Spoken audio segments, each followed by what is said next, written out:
Hello students, कल आप वैद्युत क्षेत्र में आवेशित कण के भार का संतुलन पढ़ रहे थे। ठीक, और साथ में आपने पढ़ा था कि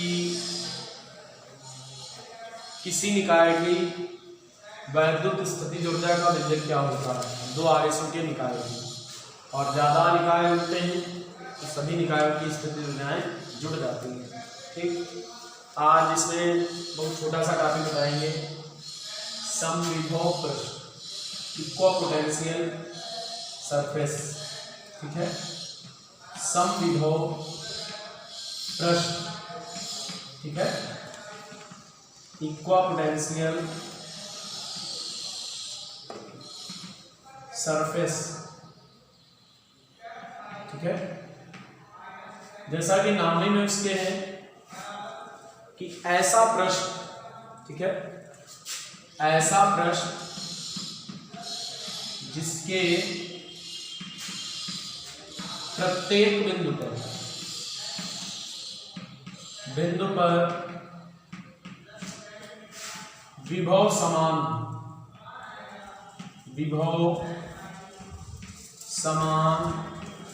हो, समविभव पृष्ठ कहलाता है। समविभव पृष्ठ कहलाता है। ठीक है, और इसकी जो मैं क्वालिटी बता रहा हूं, विशेषताएं बता रहा हूं, उनको आप नोट कर लेना। ठीक, ये तो इसकी डेफिनेशन है कि जिसके प्रत्येक बिंदु पर वैद्युत विभव का मान समान हो उसे हम समविभव पृष्ठ कहते हैं। ठीक, इसकी विशेषताएं क्या है? विशेषताएं, तो विशेषताएं आप लिख सकते हैं। देखिए, नंबर 1 आप लिखते जाना।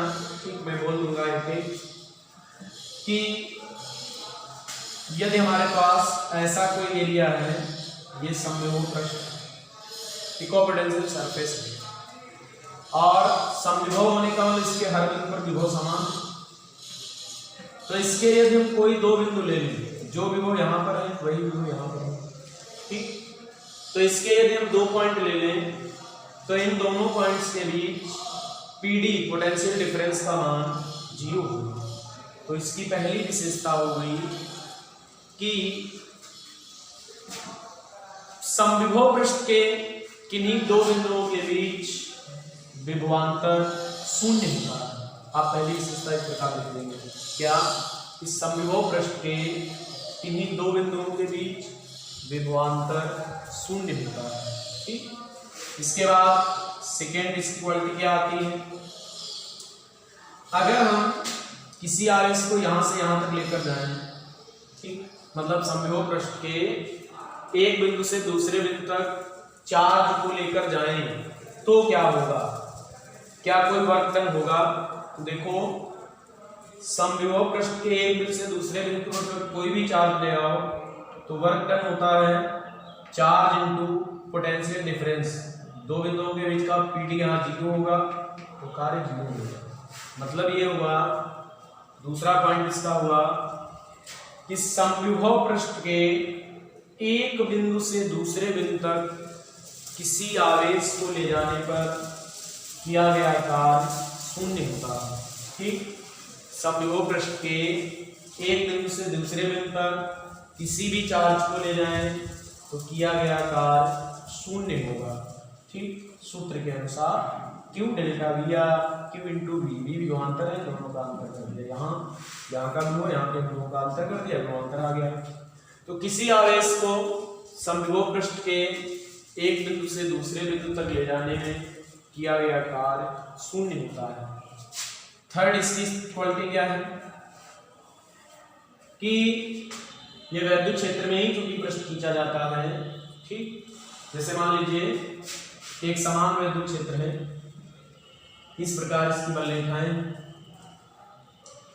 तो इसमें हम एक काल्पनिक पृष्ठ इस प्रकार से मान लें। ठीक, उसको इस प्रकार से रख दिए, एक ऐसा पृष्ठ मान लें वैद्युत क्षेत्र में।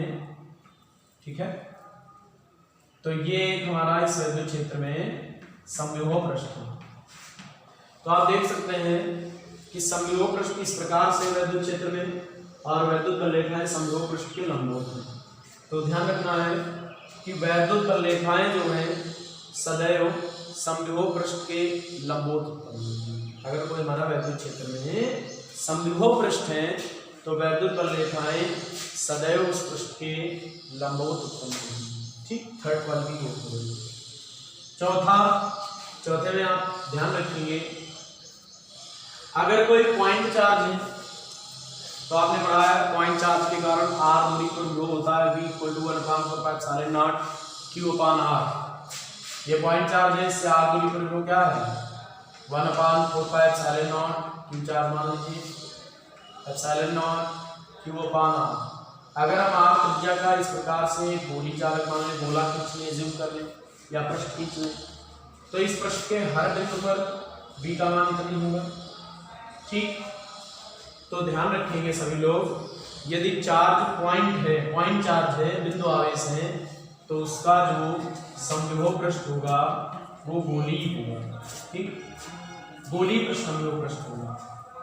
और अगर चार्ज किसी सरल रेखा पर वितरित है तो उसका जो समविभव पृष्ठ होगा वो बेलनाकार होगा। ठीक, बेलनाकार होगा। और एक समान यदि वैद्युत क्षेत्र होगा, एक समान वैद्युत क्षेत्र जो होगा उसमें जो ये समविभव पृष्ठ होगा वो वैद्युत क्षेत्र के लंबवत एक समतल पृष्ठ होगा। ठीक, तो चौथी क्वालिटी आप क्या लिख देंगे कि गोली या बिंदु आवेश के लिए समविभव पृष्ठ गोली कामा रेखीय आवेश के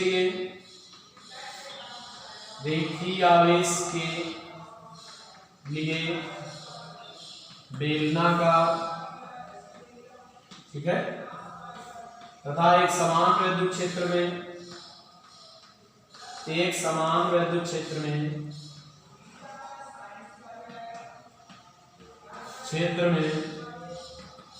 समविभव पृष्ठ वैद्युत क्षेत्र के लंबवत तथा समतल होता है। एक समान वैद्युत क्षेत्र में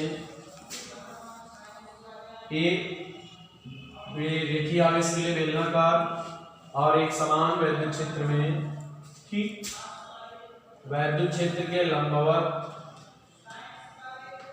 तथा समतल पृष्ठ होता है। के लंबवत तथा समतल पृष्ठ होता है। ठीक, इस प्रकार इसकी चार क्वालिटी हो जाएगी। फर्स्ट कि इसके किसी दो बिंदुओं के बीच का विभवांतर शून्य है। दूसरा कि किसी आवेश को इसके एक बिंदु से दूसरे बिंदु तक ले जाने में कोई कार्य नहीं करना पड़ता है। तीसरा आपका होगा वैद्युत बल रेखाएं समविभव पृष्ठ के लंबवत उत्पन्न होती है। चौथा बिंदु आवेश के लिए समविभव पृष्ठ गोली, रेखीय आवेश के लिए बेलनाकार। एक समान वैद्युत क्षेत्र में वैद्युत क्षेत्र के लंबवत तथा समतल पृष्ठ होता है। मतलब अगर वैद्युत क्षेत्र समान है तो जो समविभव पृष्ठ होगा वो वैद्युत क्षेत्र के लंबवत होगा और एक कैसा पृष्ठ होगा, समतल पृष्ठ होगा। ठीक, इस प्रकार इस चैप्टर में आपके थ्योरी वाले टॉपिक समाप्त हो जाते हैं। ठीक, इसके बाद आपको इलेक्ट्रिक पोटेंशियल के कुछ न्यूमेरिकल बताने जा रहे हैं। सभी को ध्यान देना है, अच्छे से न्यूमेरिकल होंगे। ठीक, और प्रमुख भी रहेंगे। तो मुख्य बात ये रहती है कि आपको पूरे लेसन के न्यूमेरिक फार्मूले पहले तैयार होने चाहिए। ठीक, क्योंकि न्यूमेरिकल लगाने के लिए जरूरी है फार्मूला हमें मालूम होना चाहिए। अगर हमें फार्मूला ही नहीं पता होगा तो न्यूमेरिकल हल करना संभव नहीं होगा। ठीक, तो देखिए आपको इलेक्ट्रिक पोटेंशियल पर न्यूमेरिकल बता रहे हैं कि एक ये पॉजिटिव चार्ज है Q, इससे x दूरी पर एक बिंदु है, आपकी एक्सरसाइज का ही होगा। x दूरी पर पॉइंट A है। ठीक, और इस पॉइंट ए से x दूरी पर एक अदर पॉइंट है b, और इस पॉइंट b से x दूरी पर एक आवेश स्थित है माइनस। ठीक, ये भी x डिस्टेंस है, ये भी x डिस्टेंस है, और ये भी आपकी डिस्टेंस जो है x। ठीक, बढ़िया क्वेश्चन है कि चित्रानुसार दो बिंदु a और b, a जो है आवेश प्लस q से x दूरी पर, b माइनस q से x दूरी पर है, और a और b ये भी x दूरी पर है। तो हमसे पूछा गया है कि potential difference, find the potential difference of point a and b। a और b के बीच का PD हमें ज्ञात करना है। यहाँ के विभवांतर मतलब यहाँ का विभव, यहाँ के विभव का अंतर निकालना है। ठीक, तो देखिए आपको बताया गया है अगर कोई पॉइंट चार्ज Q है तो उसके कारण R दूरी पर वैद्युत विभव आपने फार्मूला पढ़ा है। ठीक, प्रूफ भी किया है 1/4πε0 Q/R। ठीक, तो थोड़ा यहाँ ध्यान रखना है कि आप ये नहीं कि प्लस Q आवेश के कारण यहाँ विभव हो गया तो ये माइनस Q आवेश के कारण यहाँ हो गया VB, दोनों का अंतर कर दे, गलत हो जाएगा। आप क्या करेंगे, प्लस Q आवेश के कारण पहले बिंदु A पर पोटेंशियल कैलकुलेट करेंगे, फिर माइनस Q आवेश के कारण बिंदु A पर पोटेंशियल कैलकुलेट करेंगे, तब आपको मिलेगा बिंदु A का पोटेंशियल। ठीक, फिर माइनस Q आवेश के कारण बिंदु B पर पोटेंशियल निकालेंगे, फिर प्लस Q आवेश के कारण बिंदु B पर निकालेंगे तो मिलेगा बिंदु B का पोटेंशियल, और फिर इन दोनों का अंतर करते हैं। ठीक, तो सबसे पहले ध्यान देना बिंदु A का पोटेंशियल निकालना है VA। तो VA एक पोटेंशियल बिंदु A पर इस आवेश का होगा, क्या वैल्यू होगी 1/4πε0 Q/x, और एक पोटेंशियल बिंदु A पर इस निगेटिव चार्ज का होगा। तो पोटेंशियल एक स्केलर क्वांटिटी है, इसलिए हम इसको लिख देंगे 1/4πε Q/, दूरी है 2x, इस माइनस Q चार्ज से यहाँ तक की दूरी कितनी 2x, तो प्लस Q चार्ज की दूरी है x और माइनस Q चार्ज की दूरी क्या है 2x। ठीक, तो 1/4πε Q/x 1/4πε -Q/2x। अब आप ध्यान दो क्या कॉमन मिलेगा ऐसे 1/4πε Q कॉमन x कॉमन, यहाँ पे बचेगा 1 - 1/2।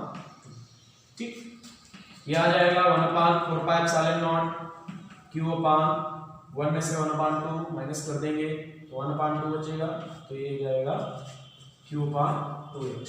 ठीक, इसके बाद निकालेंगे बिंदु B का पोटेंशियल, बिंदु B पर VB। ठीक, बिंदु B पर पोटेंशियल निकालेंगे तो पहले हम लिख रहे हैं प्लस Q चार्ज के कारण बिंदु B पर कितना होगा, तो प्लस Q चार्ज के कारण बिंदु B पर होगा 1/4πε0 और Q/, अब यहां से यहां तक की दूरी हो गई 2x, दूरी 2x हो गई, प्लस Q चार्ज से 2x दूरी पर बिंदु B है, दूरी 2x रखिए, फिर माइनस Q चार्ज के थ्रू यहाँ पर इलेक्ट्रिक पोटेंशियल कितना होगा, वो होगा 1/4πε0 Q की जगह रख देंगे माइनस Q, अपान में डिस्टेंस रख देंगे x।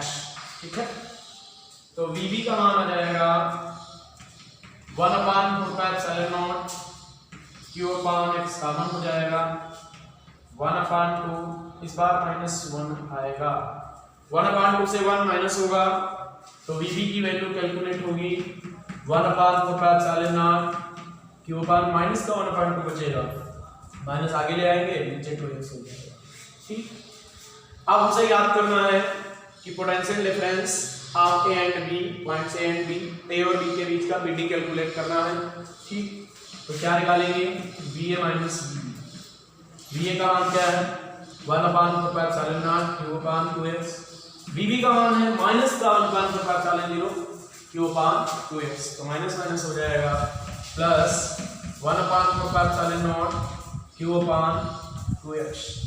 अब ये दोनों जुड़ जाएंगे, फिर अब अगर ये जुड़ जाएंगे तो क्या आएगा वह ये पूरा पूरा कॉमन हो जाएगा, देख लीजिए या सीधे सीधे जोड़ दें, दुगना हो जाएगा 2q/2x, 2 से 2 काट देंगे तो बच जाएगा 1/4π0 q/x।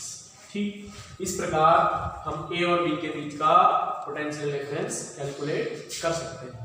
ठीक, देखिए नेक्स्ट क्वेश्चन है इसका, थोड़ा ध्यान दीजिएगा कि वैक्यूम या एयर, निर्वात या वायु में, ठीक, किसी बिंदु पर वैद्युत विभव का मान 2x² है। ठीक, निर्वात या वायु में किसी बिंदु पर वैद्युत विभव, किसी बिंदु आपका है x, y, z। ठीक, बिंदु x, y, z पर वैद्युत विभव v = है 2x²। ठीक, और कह रहा है बिंदु 1, 0, 2 पर वैद्युत क्षेत्र का मान ज्ञात करो। अच्छा सा सवाल है कि एयर और वैक्यूम, वायु या निर्वात में किसी बिंदु पर वैद्युत विभव का मान है v = 2x², और चूंकि ये आकाशीय स्थिति है तो x, y, z बिंदु मान सकते हैं, x, y, z पर है। तो यहाँ देख लीजिए बिंदु x, y, z पर जो वैद्युत विभव है वो केवल चर x पर ही निर्भर कर रहा है, y पर निर्भर नहीं है, z पर निर्भर नहीं कर रहा है। तो हमें याद करना है बिंदु 1, 0, 2 पर वैद्युत क्षेत्र का मान क्या होगा। ठीक, तो इसको कैसे कैलकुलेट करें तो थोड़ा ध्यान दो। आप लोगों ने पढ़ा था वैद्युत क्षेत्र जो E होता है वो इस प्रकार से होता है, विभव V का दूरी के सापेक्ष अवकल गुणांक। ठीक, E = होता है -dV/dr। ठीक, यहाँ से अगर जरूरत पड़ती है तो इसको लिखा जा सकता है dV = -dr। ठीक, और इसको वेक्टर फॉर्म में भी लिखा जाता है सूत्र को, तो -d/dr। ठीक, मतलब वहां के लिए स्थिति के लिए एंगल 180 माइनस आया होगा या 0 होगा। ठीक, यहाँ के लिए इस प्रकार लिख सकते हैं।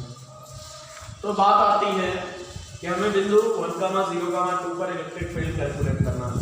ठीक, बिंदु 1, 0, 2 ये x मान लीजिए, y मान लीजिए, z मान लीजिए, यहाँ पर हमें E निकालना है। ठीक, तो देखो जो इलेक्ट्रिक फील्ड E होगा वो वेक्टर रूप में अपने घटकों से इस प्रकार संबंधित होगा, Ex, ठीक, Ey और क्या Ez। देखो Ex की दिशा में, x की दिशा में एकांक सदिश I है। ठीक, y की दिशा में एकांक सदिश क्या है, 1 है। z की दिशा में एकांक सदिश क्या है, 1 है। अगर हमें Ex मिल जाए, Ey मिल जाए, Ez मिल जाए तो बहुत आसानी से हम E की वैल्यू कैलकुलेट कर सकते हैं। ठीक, तो भाई Ex हमें चाहिए, तो आपने V का फार्मूला क्या पढ़ा है, 2x²।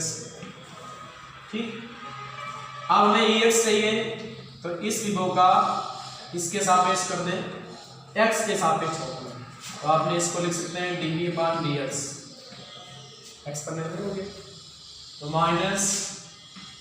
-dV/dx, d/dx, और v का मान क्या हो गया, 2x², तो ये हो जाएगा -4x। ठीक, इसी प्रकार Ey निकालें तो -dV/dy होगा, लेकिन हम जानते हैं जो हमारा v है, ठीक, v का मान क्या है, d/dy 2x²। v का मान y पर निर्भर नहीं है, तो 2x² का y के सापेक्ष अगर अवकलन करेंगे तो कितना प्राप्त होगा, 0। ठीक, इसी प्रकार Ez निकालें इसमें तो Ez हो जाएगा -dV/dz, माइनस क्या आ जाएगा, d/dz, और ये 2x², क्योंकि इसमें z है ही नहीं, z पर निर्भर ही नहीं है, 2x², तो z के सापेक्ष भी इसका अवकल गुणांक 0 हो जाएगा। Ex मालूम हो गया, y मालूम हो गया, Ez मालूम हो गया, यहाँ पर रख देंगे। ठीक, तो लिखेंगे कि E वेक्टर बराबर क्या आएगा, Ex का मान रख दें, -4x, I प्लस 0 प्लस 0। भाई ई वाई भी 0 है, ई जेड भी 0। तो यहाँ पर मिला हमें ई वेक्टर का मान -4xi। अब ये इसमें ये ना कुछ कहता, केवल कहता वैद्युत क्षेत्र ज्ञात करो तो उतना ही मान होता, लेकिन पॉइंट बिंदु 1, 0, 2 पर, बिंदु 1, 0, 2 पर क्या आ जाएगा, E equal to E vector equal to x का मान कितना है 1 यहाँ पर लिख देंगे तो माइनस हो जाएगा 4i के, मात्रक आप लिख सकते हैं वोल्ट प्रति मीटर। तो इस प्रकार से यदि कोई हमारा विभव का मान x y z पर निर्भर रूप में दिया हो तो आप उन सब में क्या करेंगे, ex निकालेंगे, x के सापेक्ष अवकलन करेंगे, ey निकालेंगे y के सापेक्ष अवकलन करके, और ez निकालेंगे z के सापेक्ष अवकलन। ठीक, तो आपको प्राप्त हो जाएगा ई वेक्टर का मान कितना। देखिए कि E बराबर 0 तीव्रता का वैद्युत क्षेत्र, E बराबर 0 मतलब वैद्युत क्षेत्र का मान 0 है। E बराबर 0 तीव्रता वाले वैद्युत क्षेत्र में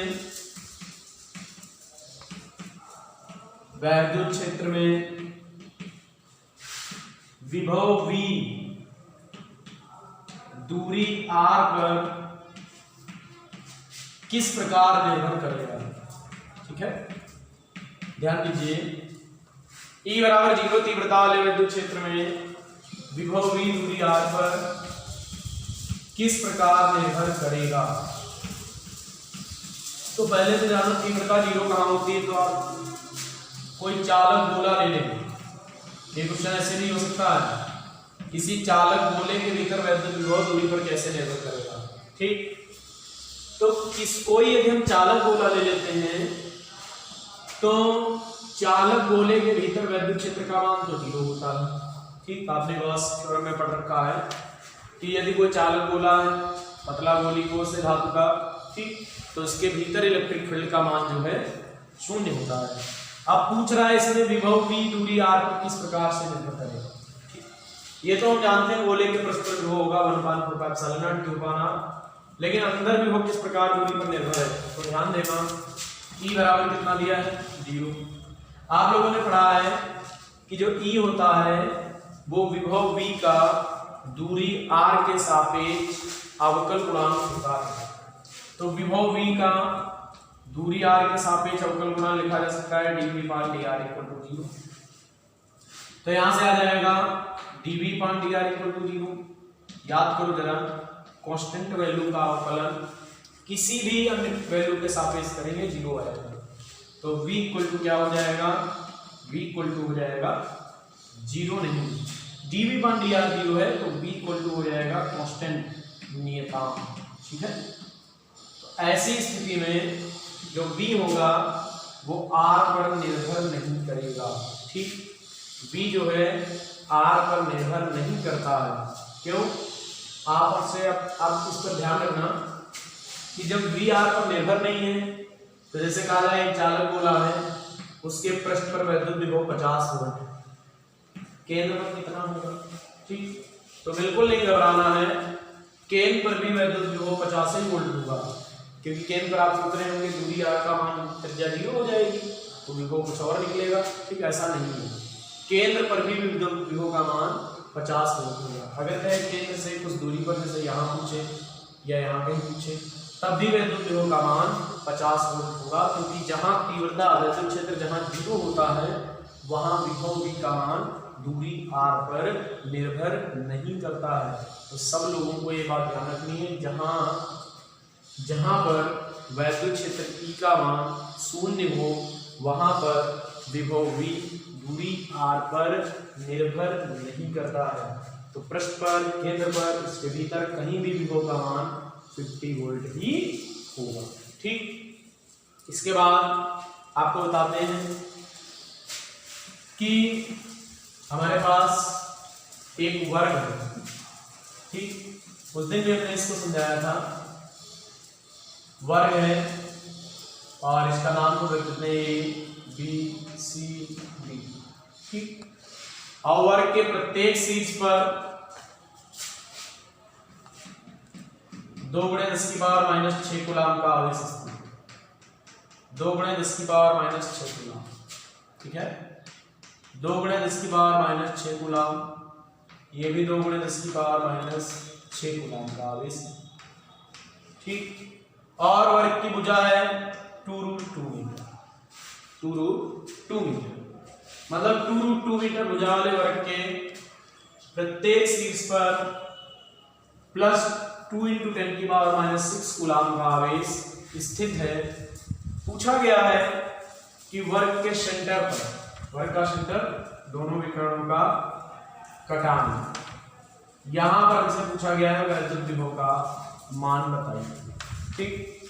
तो देखो आपको बताया था, जैसे कोई सिस्टम अगर बन जाए, अकेले आवेश के कारण विभव का मान होता है 1/4πε0 Q/r, लेकिन अगर कई आवेश आ जाएं और किसी निश्चित पॉइंट पर विभव पूछा जाए तो सब आवेशों के कारण वहां पर विभव निकाल लीजिए, और विभव एक स्केलर क्वांटिटी है तो आसानी से साधारण बीजगणित से या साधारण गणित से उसको जोड़ दीजिए।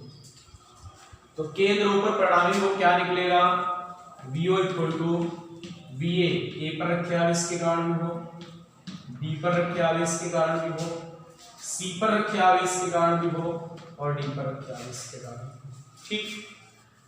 हम मान लीजिए वर्ग का प्रत्येक शीर्ष से केंद्र की दूरी r है, क्योंकि एक कोण होगी, वर्ग के विकर्ण जो बराबर होते हैं हम विभाजित करते हैं सब कोण को एक दूसरे को, तो प्रत्येक स्थान, प्रत्येक शीर्ष से केंद्रों की दूरी r होगी। आप देखिए क्या करें, हम r कैलकुलेट कर लें, तो देखो r जो होगा वो विकर्ण का आधार है, ठीक भाई, विकर्ण पूरा है, और r OA OB OC OD जो होगा विकर्ण का आधार आएगा, और विकर्ण आप कैसे निकालेंगे, भुजा √2, भुजा है √2 और सूत्र के अनुसार √2, तो भुजा √2 विकर्ण हो गया, पास में 2 से 2 कट गया तो विकर्ण हो गया 2। यहाँ भी मान रख दें तो VO = क्या आएगा, 1/4πε0 Q/r, 1/4πε0 Q/r, 1/4πε0 Q/r, 1/4πε0 Q/r, ठीक। सभी वैल्यू इक्वल है, जोड़ो 4 गुना हो जाएगा 1/4πε0 Q/r, ठीक। क्या आ जाएगा, 1/4πε0 का मान रख देंगे 9 × 10⁻9, Q का मान रख लेंगे 2 × 10⁻⁻6, R का मान 2 से 2 कट जाएगा तो 4 × 9 = 36 हो जाएगा, × 10⁻+3 वोल्ट, या इसको लिख सकते हैं 3.6 × 10⁻, कितना हो जाएगा 4। तो इस प्रकार से हमें केंद्रों पर परिणामी को ज्ञात हो सकता है। अब देखिए ऐसा भी हो सकता है कि ये पॉजिटिव आवेश हो, इनमें से हो सकता है कुछ नेगेटिव आवेश दिए जाएं, तो पोटेंशियल जो है स्केलर क्वांटिटी है, तो नेगेटिव आवेश दिए जाए तो आप नेगेटिव रख लेंगे, नेगेटिव आवेश रखें आप वैल्यू कैलकुलेट कर सकते हैं केंद्र पर। आपको इस लेसन के क्वेश्चन करने हैं, जो भी क्वेश्चन नहीं हो रहे हैं ठीक उनको कमेंट करते रहिएगा, आपको बताए जाएंगे यहाँ पर, और हम कुछ क्वेश्चन हम प्रतिदिन अपने तरफ से बताएंगे, ठीक, जो आपकी एक्सरसाइज के प्रमुख होंगे, और जो आपसे नहीं होंगे वो आपको करने भी, ठीक।